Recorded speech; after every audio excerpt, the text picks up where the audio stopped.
The Coalition for Truth and Justice has made a mockery of the Amnesty International for failing to prove allegations of human rights abuses against the Nigerian military before the presidential panel, despite hiring a team of international lawyers. The acclaimed humanitarian group had claimed it received credible evidence that as the military regained control, that more than 600 people, mostly unarmed recaptured detainees, were extrajudicially executed in various locations across Maiduguri.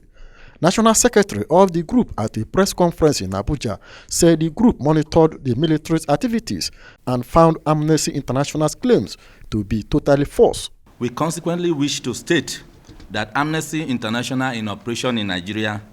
made over 150 submissions against the Nigerian military through its lawyers, including Femi Falana SAN, Professor Ojukwu SAN, as well as other international human rights lawyers to support their claims that the Nigerian military has consistently violated human rights in its operations. The Coalition for Truth and Justice, however, wishes to state that the Presidential Investigation Panel absolved completely the Nigerian military of human rights violations as the brilliant lawyers they paraded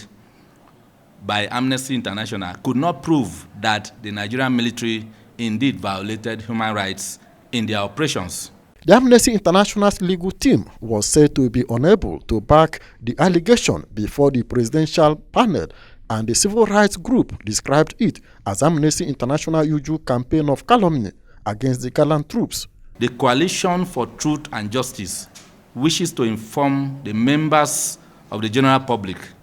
that Amnesty International as an organization has been adequately mobilized by some enemies of Nigeria that are covertly sponsoring violence in Nigeria to continue to use its platform to distract and discredit the Nigerian military, especially in this period that the Nigerian military is making significant gains in the war against terrorism in northeast Nigeria and other parts of the country. The Coalition for Truth and Justice therefore warned Amnesty International and its sponsored proxies to discontinue its propaganda of mischief against the Nigerian military with immediate effect. Basil Okafor, Core TV News, Abuja.